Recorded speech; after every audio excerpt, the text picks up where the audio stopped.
Hello नमस्कार प्यारे साथियों, स्वागत है आप सभी का आपके प्यारा सा यूट्यूब चैनल अनुशर हिंदी यूट्यूब चैनल पर। तो रोज की तरह आज एक शानदार वीडियो के साथ मैं आपके सामने खड़ा हूं। मैं उम्मीद करता हूं कि आप सभी कोई मस्त होंगे। सो प्लीज हंसते रहिए, मुस्कुराते रहिए, स्वस्थ रहिए और मन लगा करके पढ़ाई करते रहिए।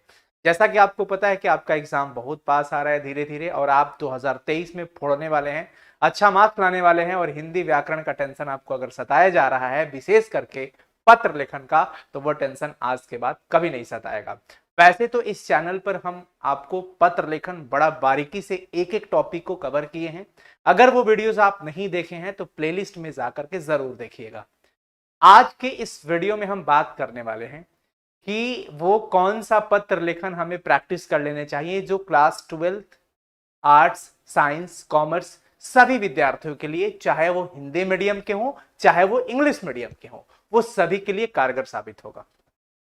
वो कौन कौन से पत्र लेखन हमें पहले से ही पूरा ध्यान में रखना चाहिए, लिख करके प्रैक्टिस कर लेना चाहिए, अच्छे कंटेंट उसके बारे में चाहिए, वो आज मैं आपके साथ शेयर करने वाला हूं। और पूरा उम्मीद है कि आपके बोर्ड एग्जाम में ये क्वेश्चंस पूछे जाएंगे। बड़े समय देकर के बड़ा अच्छा से कंटेंट तैयार किया गया है आपके लिए। तो चलिए स्टार्ट करते हैं आज की क्लासेस को। अगर वीडियो अच्छा लगे तो प्लीज वीडियो को लाइक कर लीजिएगा और चैनल को सब्सक्राइब अगर नहीं किए होंगे तो प्लीज कर लीजिएगा। Thank you. स्टार्ट करते हैं बच्चों। अगर आप क्लास 12th के विद्यार्थी हैं तो विशेष करके ध्यान रखिएगा और नोट कर लीजिएगा। आज मैं आपके साथ पत्र लेखन साझा करने वाला हूं, सिर्फ मैं क्वेश्चंस आपको साझा करने वाला हूं कि कौन कौन से पत्र लेखन आपको याद करना पड़ेगा या लिखना पड़ेगा या समझना पड़ेगा। चाहे आप लिख कर चीजों को प्रैक्टिस कर सकते हैं, अगर याद करना बने तो याद भी कर सकते हैं, समझना बने तो समझ भी सकते हैं। ये आपके ऊपर डिपेंड है कि आप किस तरीके से चीजों को कंप्लीट कर रहे हैं। तो फाइनली स्टार्ट करते हैं आज हम लोग पत्र लेखन। इसे पढ़ लीजिए ताकि आपके बोर्ड एग्जाम की तैयारी बेहतर हो जाए। ओके, स्टार्ट करते हैं बच्चों। सबसे पहला सवाल है, आपको पत्र लेखन ये दिमाग में रखना पड़ेगा, मासिक शुल्क, परीक्षा शुल्क या दंड शुल्क। किसी भी प्रकार का शुल्क हो, किसी भी प्रकार का शुल्क हो, आप निर्धन परिवार से हैं, आप अपनी मासिक शुल्क नहीं जमा कर पा रहे हैं, उससे संबंधित, या एग्जामिनेशन फी से संबंधित, या अगर आप लेट जाते हैं या अनुपस्थित हो जाते हैं या परीक्षा का शुल्क नहीं जमा कर पाते हैं, जो भी हो, तो उसका दंड शुल्क बोलते हैं। उससे संबंधित किसी भी शुल्क से संबंधित माफ करने के लिए प्रधानाचार्य के पास एक आवेदन पत्र लिखना आ जाता है। एक विद्यार्थी, एक छात्रा या छात्र प्रिंसिपल के पास एक आवेदन पत्र लिख रही है जिसमें या तो वो मासिक शुल्क या परीक्षा शुल्क या दंड शुल्क माफ करने के जिक्र करेगी। तो आप भी, अगर ये क्वेश्चन बड़ा इंपॉर्टेंट है, कई बार पूछा भी गया है, कभी मासिक शुल्क के नाम पर, कभी परीक्षा शुल्क के नाम पर, तो कभी दंड शुल्क के मतलब उसके नाम पर माफी करने के संबंध में ये पत्र पूछे गए हैं। तो एक ही सवाल में 3 पत्र अगर आप बेहतर तरीके से लिखना सीख जाएंगे तो बड़ा ही शानदार होगा। आपको पता है कि आपके बोर्ड एग्जाम में 2 पत्र पूछे जाते हैं, एक औपचारिक के रूप में और एक अनौपचारिक के रूप में, अथवा में करके दिया जाता है। जो आपको आता है, अच्छा लगता है, आपको लगता है कि हाँ मैं ये वाला बेहतर लिख सकता हूं, तो आप एग्जाम में वही आंसर राइटिंग में लिखेंगे।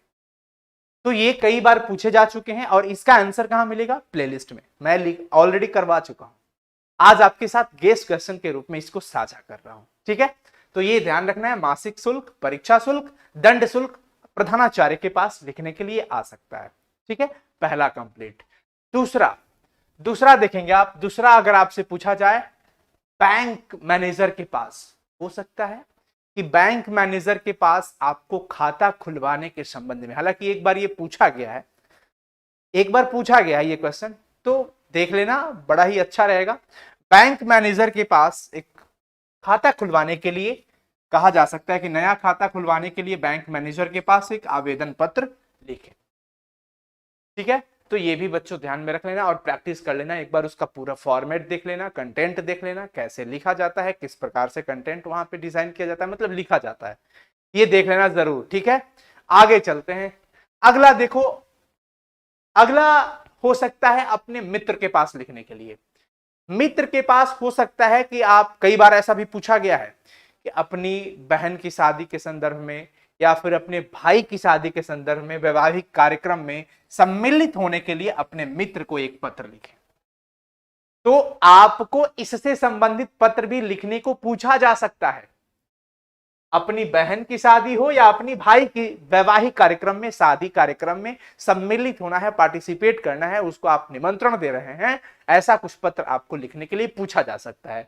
तो इसकी भी तैयारी पहले से ही जोर शोर से कर लो, ठीक है। ये भी शानदार रहेगा, बड़ा ही शानदार रहेगा। अपनी बहन या भाई के वैवाहिक कार्यक्रम में सम्मिलित होने के लिए अपने मित्र को एक पत्र लिखें, ठीक है। अगला देखते हैं। अगला सवाल है, अपने पिताजी के पास पत्र लिखना है।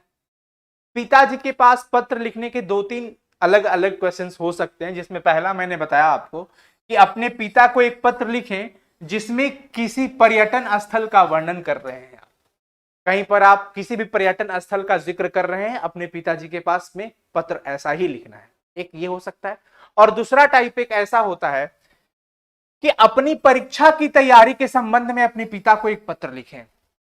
आपकी परीक्षा की तैयारी कैसी चल रही है, आपकी पढ़ाई कैसी चल रही है, इससे संबंधित अपने पिताजी या माताजी को भी पूछा जा सकता है। एक बार माताजी पे भी पूछा था और एक बार पिताजी पे भी पूछा है।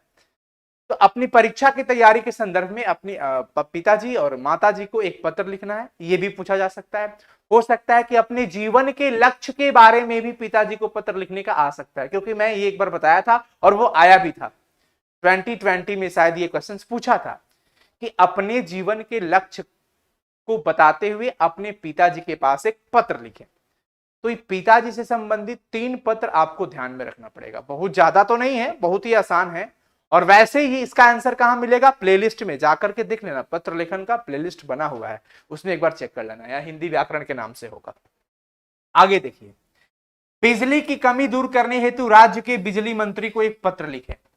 बिजली विभाग में पत्र लिखने के लिए कहा जा सकता है। गांव के लोग बड़े परेशान हैं, आवेदन पत्र लिखना चाहते हैं, लिख रहे हैं किसको, बिजली विभाग के जो मंत्री हैं उनको लिख रहे हैं। गांवों से समस्या से मतलब गांव से जुड़ी समस्याओं के निदान हेतु भी पत्र लिखने को पूछा जा सकता है। समाचार पत्रों के लिए भी पूछा जा सकता है। तो ये पत्र हैं जो कि आपके एग्जाम के लिए बहुत ही शानदार, बहुत ही कारगर साबित होने वाला है। कभी कभी ऐसा भी पूछा जा सकता है कि अपने गांव की समस्याओं से संबंधित अपने राज्य के मुख्यमंत्री के पास पत्र लिखें। तो ये इतने सारे पत्र अगर आप अच्छे से रिटन कर लेते हो, प्रैक्टिस कर लेते हो, शानदार तरीके से याद कर लेते हो, बार बार लिख लेते हो, तो मुझे नहीं लगता कि आपको एग्जाम में दिक्कत होगा। और ये एक बड़ा ही शानदार पत्र पूछा जाता है, तो आप अच्छे से इन चीजों को कंप्लीट कर सकते हैं।